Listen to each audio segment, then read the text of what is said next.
Good evening, everyone. Welcome to The Hash with Stacie Shea. My apologies for running a little bit behind schedule, but I made it and we are here. My guest for this evening is myself.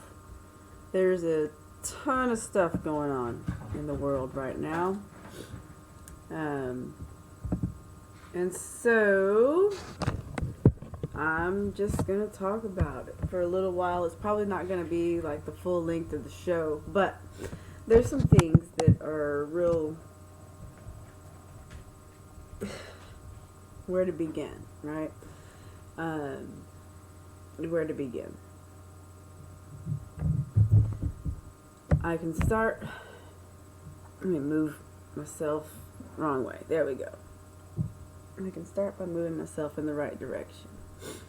Let's talk about processes. I think that's a good place to start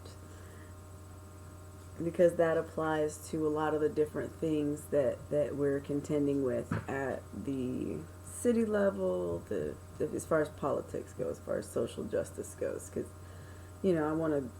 it's been a big week, so I want to talk a little bit about those things, right? Processes, the ways that things are written down, that people decide that's the best way to do things for whatever reason at the time, right? And those things apply in a lot of different situations. So I was working on a project this week and I had a revelation that a lot of times things don't get done because people don't go through the appropriate processes. And one would ask, what always comes up kind of in that conversation is, well, what is the right process? What's the right way to protest? What's the right way to say, stop doing these terrible things that you're doing? But as a former bureaucrat, what I can tell you is that they've got something written down everywhere. Like, they've got something written down for everything. Like, the most ridiculous. They've got a process written down for it, and the same thing is true in a lot of the other systems as you go up the chain, So, excuse my dog. That's the dog. She makes an appearance in every show. Her name is Gidget. She is loud and annoying, and, that's Gidget. Take Gidget, everyone. So, anyway, processes, right? But yeah, what I learned is that there's a lot of stuff that could be done if you go through those processes, and that one of the biggest weapons that is used to oppress people is making knowledge to those processes challenging or inaccessible altogether, really hard to find, where you just can't. The analogy that I use, which is something that has happened to me, is sitting at the driver's license office. You go in there, you get your number, you pull your number from the little thing, and you're holding your little ticket, and you're sitting there for 45 minutes, and you get up there to the line, and the person tells you you've been standing in the wrong line, and oh, by the way, they've stopped taking numbers because it's 4 minutes from closing, or whatever it was that happened that day. A similar thing happens with people trying to accomplish things when going through the system. And I think that one thing that's been very detrimental to our community is not understanding the civic process. And somewhere along the line, I don't know when it happened or why, but somewhere along the line it became uncool to be involved. Sorry. In that whole process, like voting locally, speaking on certain things that they're going to be voting on, and things alike. But then how do you complain about how school board money is spent if you don't show up to the community or the public forums to talk about how you feel about how the school board money is spent? And then how do you show up to speak when the when the schedule forum is not easily accessible? So it's a double-edged sword, and I get it, but it is really going to take, because I'm rambling here. It is really going to take more than us just saying we don't like it. And there are more of us that don't like it than that do. And I think that our key is going to be learning how to use those processes, learning how to navigate those roads. And yes, it's a corrupt system, and the system is doing exactly what it was designed to do. However, it is entirely possible to take those same words that are written and use them to our benefit. And that is the most beneficial way to do, because then we can say, y'all, it's right here. It's written right here. And title this, subchapter this, that, and the other, right? And then we can be effective while we are making it known in other ways that we are not going to accept this whatever this state of affairs is. Like I've said before, I believe it takes all forms. It takes all of us, because they have to know that we won't take it, and that there's only so many ways that we can make them know that we aren't going to take it anymore, if you understand what I'm saying. So I understand that, and it's not the way that I choose to move, and I don't condone it or encourage it at all, but I want to live.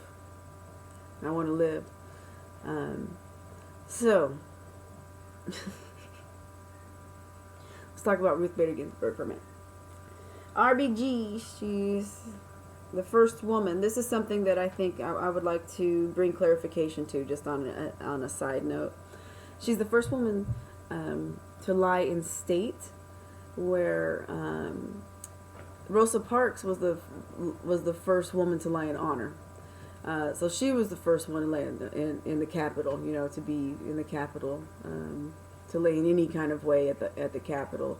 The difference between laying in honor and laying in state, of course, is laying in honor is something that is only designated for civilians. So which kind of makes it, I think, a bigger deal, really, honestly, not taking anything away from Justice Ginsburg at all. But I thought it was real tacky too that Trump's already, the ladies, she's just not even like all the way gone. I mean, she is, but you know what I'm saying. And he's already rushing this through, and I'd be interested. I keep wanting to know what people think about the fact that just, last term they were saying we can't pick a justice because lame duck, you gotta wait for the next one. So I'm not okay with that. I've never been okay with it. I think it was a horrible, excuse me, sorry. I think it was terrible that we as a people stood by and let Mitch McConnell say that President Obama couldn't have his Supreme Court pick. We also let all those other people up there not push back hard enough and make them give President Obama his Supreme Court pick. And now that very same man is saying we're going to push through a Supreme Court pick for the current president in much less time before the end of his term, before the end of this. Why can't we see that that's blatant racism? And if we allow it, again, we might as well be looking at Nazi Germany. Mitch McConnell will have us out here in gray suits getting barcodes tattooed on our babies, thinking that is normal, and have us walking our brown and black neighbors to concentration camps and calling them, what is he calling them, detention centers and things the like, we have to make them wait till next term to pick this Supreme Court justice, or we make them give it to President Obama. If you can pick a Supreme Court justice in your in your lame duck period, then this one is owed to President Obama, because Mitch McConnell stole it from him last time in his lame duck period. That would be the only way that this would be okay. That is the only way that this would be okay, is if they gave it to President Obama. Then he could pick it before the end of the term, but Trump doesn't. Mitch McConnell doesn't get to say that President Obama doesn't get to pick, and then now he's rushing President Trump's. That's incredibly dangerous. It slants the courts for a generation. That means that anything that goes before them for the next 30 to 40 years is going to look like it looks right now. Long after Mitch McConnell is dead, long after Trump is dead, we're still going to be dealing with their politics if we let this ride. I wish that we would understand as a people how serious that was. I also wish that we would understand as a people how much power we have. Our vote does matter. The process of it does matter. Yes, the system is rigged. Okay? Look, the system is rigged.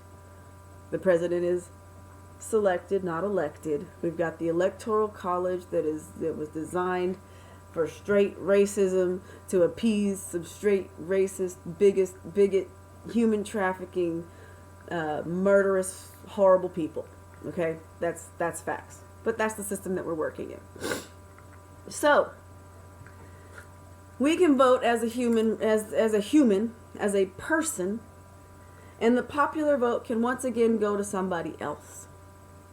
And then we can, as a people, decide, instead of just griping about it, we can actually go through the process of doing away with the Electoral College. That is something that we can do as a people. We get a 2/3 vote to amend the Constitution. We can have a special election and everything. And we can amend the Constitution that gets rid of the Electoral College, and then it becomes one person, one vote. The other thing that we can do if we're not quite ready to do away with the Electoral College is that the Supreme Court has said that the states are allowed to mandate that the Electoral College delegates select the candidate that the popular vote wins, that the popular vote goes with. So, what that we can do is get the Supreme Court, again, write it in that they have to choose who the popular vote is.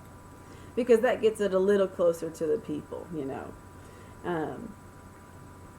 But yeah, as long as they don't have to choose who the popular vote is, we get the states to mandate that the electoral delegates have to choose who the people want, then we've got to win. And I would think, right, as the people in the states, we would want our governments to want the Electoral College to pick the people that the people want, right? We would think that, right? Unless our government has ulterior motives, which is entirely possible as well, right? Don't get me started on the rainy day fund, Texas. We've had lots of rainy days, and folks out here is flooding houses. Anyway, so there's a few ways to make the vote count, right? Of course, that doesn't do us a whole lot of good this time around. But for next time, these are things that we can work on as a people, that the processes are written down. There's processes written down as to how to make those things happen, and they can't deny it. They can't say, oh, well, we don't want to do that. No, we went through the process. It's written down. It's voted upon by the people, that y'all okayed, that y'all stamped, that y'all's not, blah, blah, blah, blah, blah, blah. We went through the process, and this is what we came up with. Y'all have to comply. If you don't, then you have to go. By the way, if they don't comply with the will of the people, that's a coup. That's a hostile takeover. They are stealing the government if they are not complying with the will of the people in our form of government, as far as how it's written on paper anyway. So these are things that we really, really need to be mindful of at this point in history. If you look at how the government treats people in general, period. I mean, it's much, much worse for black and brown people. But here's another thing that kind of cracks me up, actually, is the elitism of the kind of rich white people, or kind of rich anybody, really, but particularly kind of rich white people as it pertains to, marijuana sales, for example. There's a whole ton of black and brown people in prison for marijuana sales. And there's a whole ton of white folks getting really rich off of marijuana sales in the same state. Okay? That's preposterous. That's ridiculous. That's incredibly racist. So there's that side of it. The other side of it is that in order to get the permits to start to run one of these dispensaries are upwards of $1 million, just under $1 million. And the people that get them, they kind of snub their nose and they're different than a regular street drug dealer because they went through the proper channels and got their permits and things. And it's to sell a weed that you can literally throw seeds out in your yard and they will grow. But they went through all the proper channels, the process, in this case, to get their permits to sell it legally. Meanwhile, black and brown sisters and brothers are sitting in prison. They're not just black and brown, but and white brothers and sisters sitting in prison for selling weed. Okay? That is absolutely ridiculous. What I wish that those people that are paying all that money to get those permits would realize is it doesn't make you elite or special. They are getting over on you and hosing you too. Why do you have to pay $750,000 of your money to sell something that you could literally toss out in your yard and grow? Or you could put in a fish tank in your house. Like, it's a plant. And people pay hundreds of thousands of dollars for access to grow it and make millions of dollars, and people are sitting in prison for it as well. And the only difference between the two is oftentimes color of skin and amount of money in their bank accounts. And these are not things that we should be okay with as a society. At all. We have concentration camps still. The stories that I heard this week about what goes on in women's prisons in Texas, the stories that we've all seen on the news about what goes on in those detention centers at the border. Maybe sometime I'll tell y'all about the where all that stuff comes from and leads. I don't think I'll go into it today. But we're at a point in history where we cannot behave in the same way that we've always behaved. There's a whole lot of people, and I'm hearing a lot of people say it, and I can understand why they would. But there's a whole lot of people that are saying that we're headed for a civil war. And because that's what always happens. Whenever it starts doing this, whenever it starts going in this direction, we're headed towards a civil war. And the question that I ask them each time somebody says that to me is, well, if we've seen it happen over and over again, why do we have to keep repeating the same mistakes? If we see where it starts, where's the tipping point?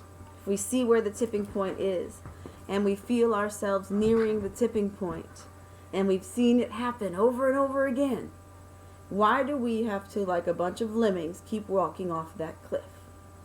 Why don't we, as the people, say, hey, wait a minute. We've seen idiot, greedy, fascist leadership do this to the people before. And we're not going to allow it this time. We are going to come together. We're going to take this back from you and acknowledge that we are still, the power is still in the hands of the people. It really is still us. Corporations are made up of people. And it's like, the corporations run anything, man. The corporation is your rich uncle. Talk to your rich uncle.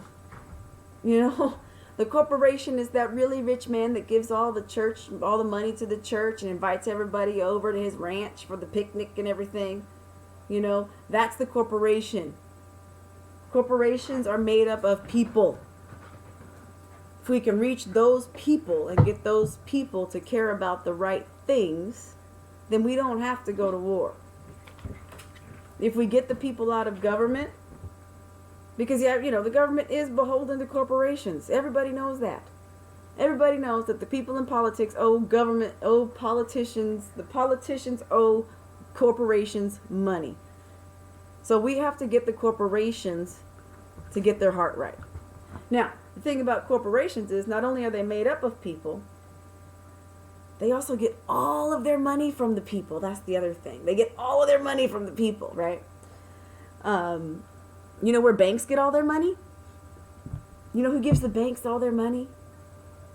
The people. Yeah. Right? Do you understand what I'm getting at? Can you understand what I'm getting at? Right? So we have to quit making things separate from ourselves. We have to quit saying, oh, the government is doing this. Because yes, they are. But the government is made up of people.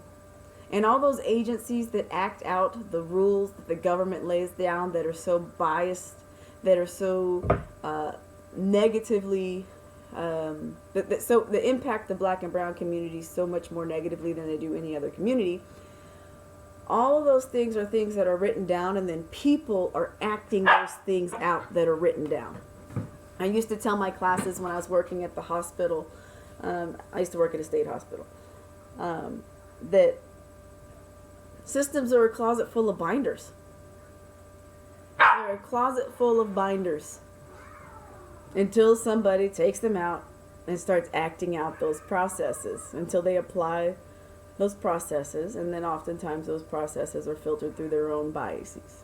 And that's what affects the quality of care, not what's written on the paper, except for the fact that until real recently, it didn't say anything about being aware of those cultural biases. Now, this week, President Trump signed an executive order saying that within federal agencies and federal contracting agencies, they can't address that at all.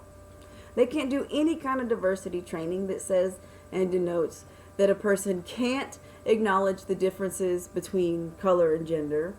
I wish I could pull it up.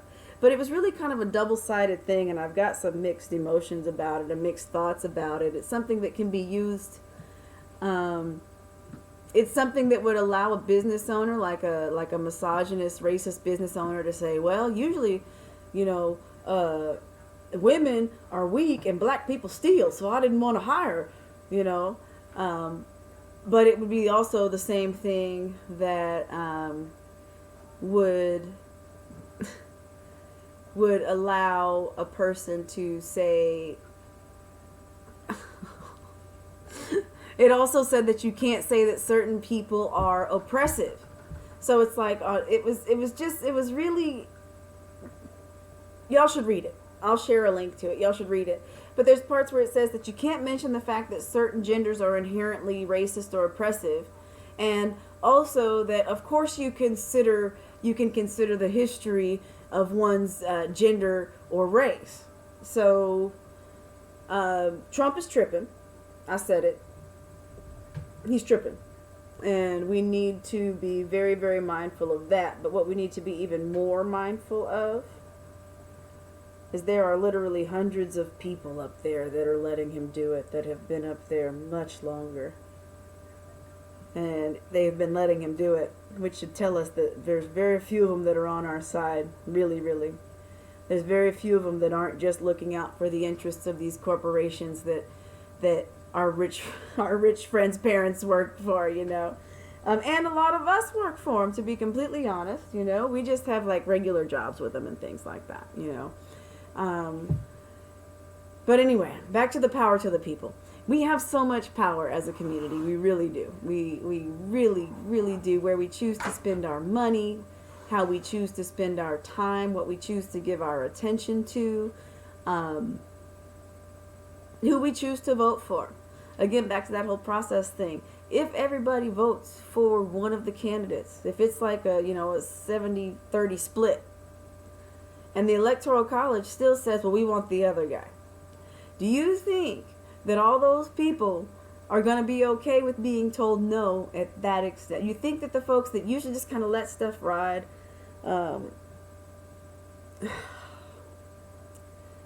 okay. So here's the thing I think that's changed very much this year. Okay. What's changed in this is that white people believe people of color now. Because they're starting to see these things. We've had the COVID-19, so folks have been really having to sit down and have a lot of free time. And so they believe us now. I say they. It's like, we believe us now. That's weird, right? I'm a white woman and a black woman. So, but there's this narrative that's always been discredited about it's not like that anymore. There's no racism. There's a whole thing going on in Georgetown right now about the mayor, and folks are out there saying Georgetown isn't racist. I disagree. I know that everyone in Georgetown is not racist, but Georgetown is like the Williamson County seat, and I've had encounters with Georgetown people. I've had encounters with Georgetown police and Georgetown. Listen, you're not going to be a little suburb in Texas and be missed by racism. I don't think. Correct me if I'm wrong, please. And it's okay. It is what it is, but don't say that it's not that. You know, you got to acknowledge what it is so that you can then repair it. Anyway, those people.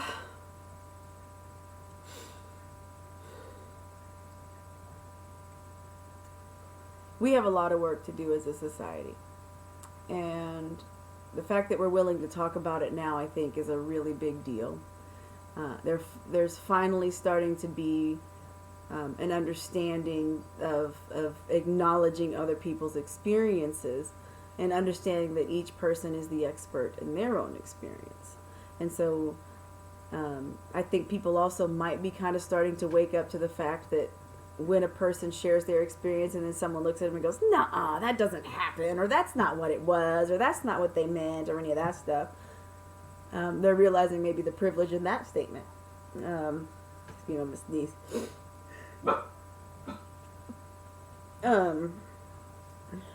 So I think that that's something that's very important.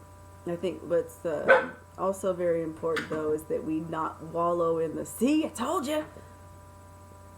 No, we don't have time for that. We literally do not have time for that. We are at the tipping point. We're at the tipping point.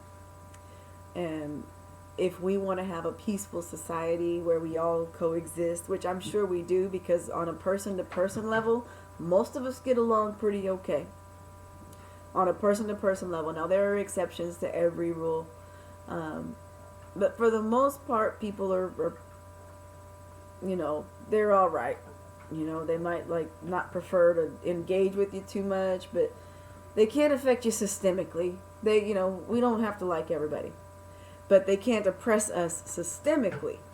And so that's okay, and it was getting to a point too where it wasn't happening as often, where we were getting lynched in the streets. There seems to be a resurgence of that. But that feels to me like the thrashing of a snake. When you cut the head off of a snake, the body thrashes around wildly, even though it's already dead. I can't remember who compared this phase in racism to that. That's not my analogy at all. Somebody else said that, but I can't remember who said it. I'm so short, I can't seem to get myself up high enough. But I really do think that if we hold faith in each other, if we trust that we can get to a point where we're turning and actually fighting the correct fight, then we could get somewhere. We're not the evil. It's not black and white. It's like white supremacy and elitism, classism, and everybody else, and decent human beings, And the sooner we realize that, the better off we'll be. And actually, it's really all about money and controlling of the population. And the ideation of white supremacy is something that is wielded to oppress the people. And the sooner we realize that, the better off we'll be. There's just no reason in the world why we should be hating each other while we are starving, while we are getting kicked out of our homes, and those people up there at the Capitol Hill and above are going on vacations that we pay for. There's no reason in the world why we should be getting killed by the civil servants, the public servants that are supposed to protect and serve. There's no reason why we should be getting killed by them, and then they get to go on paid vacation. and we pay their pensions. There's no reason in the world why we should keep voting for people that keep their state, the poorest state in the nation, and they are millionaires. And we will pay his pension and his health insurance for the whole rest of his life, but there are people in his state that die because they don't have health insurance.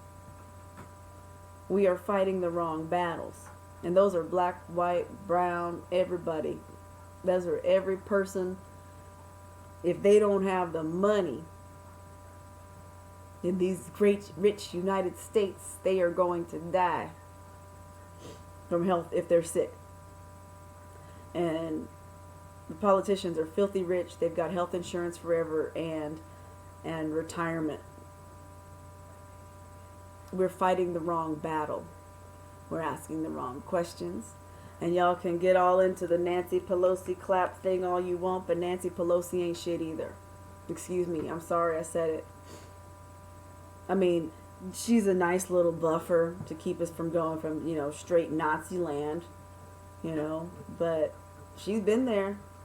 All them others have been there, and they haven't stopped this either. We're asking the wrong questions. We're fighting the wrong people. We don't have to go to war. We don't have to go to war. There does not have to be a civil war. We don't have to tank America. Like we are America. We don't have to wait for them to say, oh, well, I think we should do this and this and this and this, because everything that they've said this year anyway, over the last 3.5 years, has led to the demise of certain groups of people. And I also want y'all to understand, when he talks about how well the stock market is doing, he ain't talking to you and your little $2,000 TD Ameritrade fund. Okay? Do you understand? He's not talking to you. He's talking about the stock market's doing great. Your friends, your billionaire crony friends have increased their wealth exponentially, and people are losing their houses, and you're standing up there patting yourselves on the back. And then your supporters are walking around out there repeating that garbage, going in and getting into a busted Chevy, going out to their house that they're about to lose because they've lost their job because of the coronavirus, and there's no mortgage protections. But the stock market's doing great, America.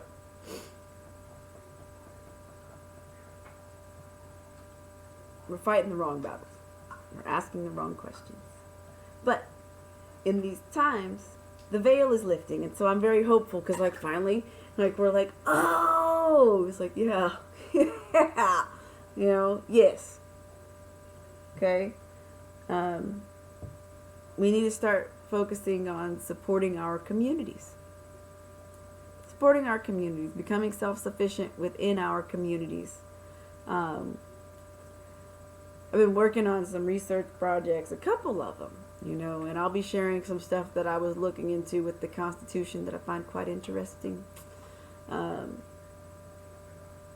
really, we really do have a lot of rights as a people. And the problem is that we are not educated. We don't know what we are supposed to be able to do. We don't know what the government is supposed to be able to do. We don't have any context to put it in as far as when it was written or what they were talking about. We watch news that tells us the same, the same, this is what we're supposed to say today about this particular topic. And I honestly think that due to the public school systems, we've been trained to not ask questions in a lot of communities. Now, some communities, they encourage asking questions. In other communities, they don't. In other communities, they would love to encourage, asking questions and having that type of interaction, but there's not enough time or space to do so. So it creates this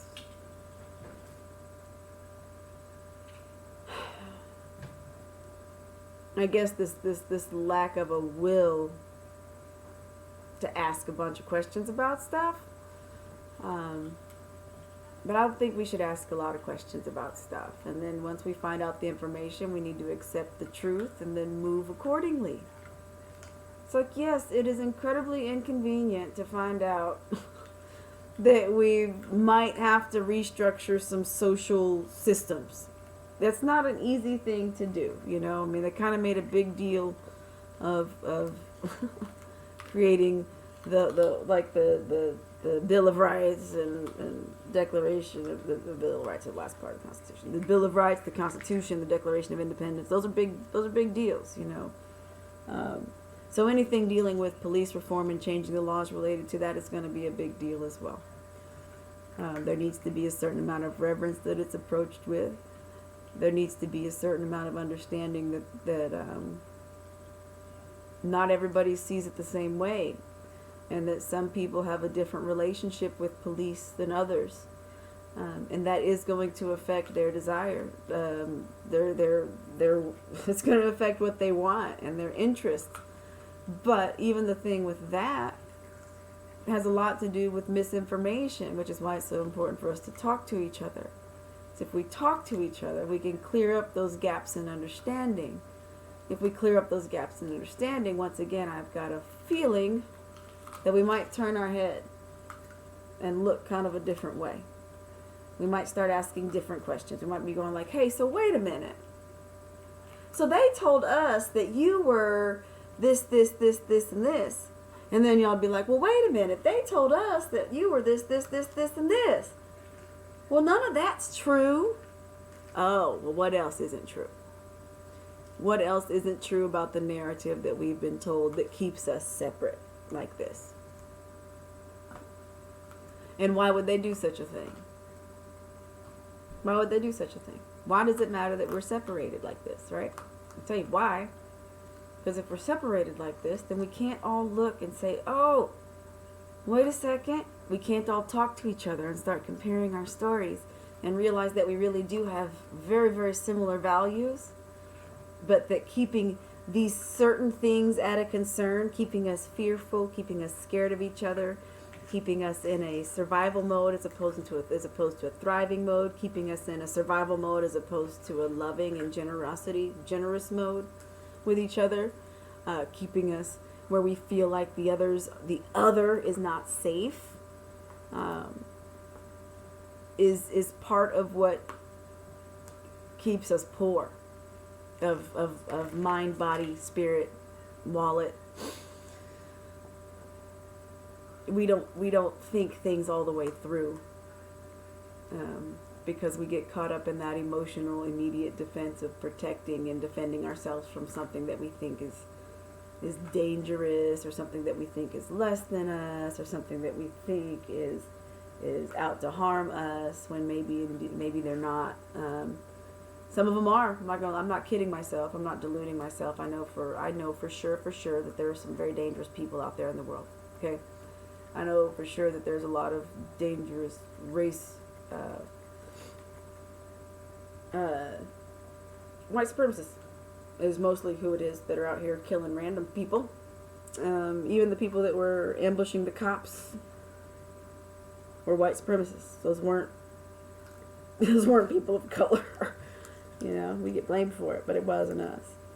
In fact, the matter is, and I've said this before, and a bunch of people have said this before, because it's just true. If black and brown people were near as vicious and criminal as the narrative would want you to believe, then you wouldn't be here to be worried about it. Wouldn't be here to be worried about it, because we would have, long decimated, run off, and oppressed, and it would be a different narrative. It'd be a different story if we had that type of vengeful, hateful character about us, but we don't. We want to live and love and have a peaceful world, and just be able to build and exist without being burned. I don't think there's anything wrong with that at all. I read that they said that William Barr got recognized by the Catholic Church for Christ-like behavior.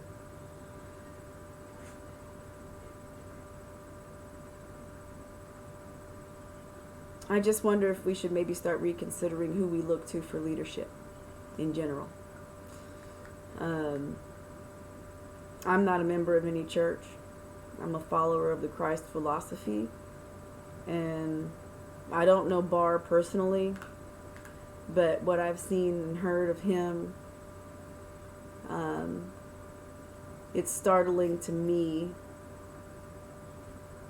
that a major world organization, a major world religion would say that. You know, that's not a good example. I think churches should pay taxes. I always get in trouble when I say that. Folks always get real mad, but I really do. I think churches should pay taxes. So, because they're not homeless shelters right now. There's some of them do a lot of really good work, but there's a lot of buildings that sit empty with their congregation living in lovely, big, fancy houses on the other side of town. So, tithing through Venmo and stuff. So, I think they should pay taxes. But anyway, see if there's anything else I wanted to rant about. Hang on a second. I'm going to check something real quick. Let's see. I'm exhausted, y'all, but I'm also energized because I'm noticing that, like I said earlier, there's a lot of people that are starting to get it. There's a lot of folks that are like, oh, this stuff is real. I'm like, yeah, I promise it's real. You know, we just have to be, we got to be mindful, got to be gentle. We have to be gentle with each other. I know that sounds kind of crazy, right? It sounds wild, but we do. We really, really have to be gentle with each other. Because we are all handling this differently. And it's affecting us differently because of our different personalities and whatever things we were into before we got started. For some people, this is a much needed break. And that's really good, right? Like if it's a much needed break, something that can make people feel like their life is not spinning out of control, then I think that that's something that matters, you know? I think it matters. So, anyway, I'm going to wrap it up for the evening. Y'all have a great day. Let's hash it out next week. I hope that y'all are well. And please remember to tune in Sunday, October 4th. I will have Natasha Harper Madison. And then, of course, the first Friday, that's October 2nd, I'll have T-Double and Smackola on, discussing the business of the music business. Like and follow this other page I have, my word page, Speak Your Truths. It's an open mic that I host from time to time. It's kind of a pop-up thing, so just like and follow the page, and when you see it, sign in and join us. Anyway, that's it for me, y'all. Y'all have a great weekend. Peace be.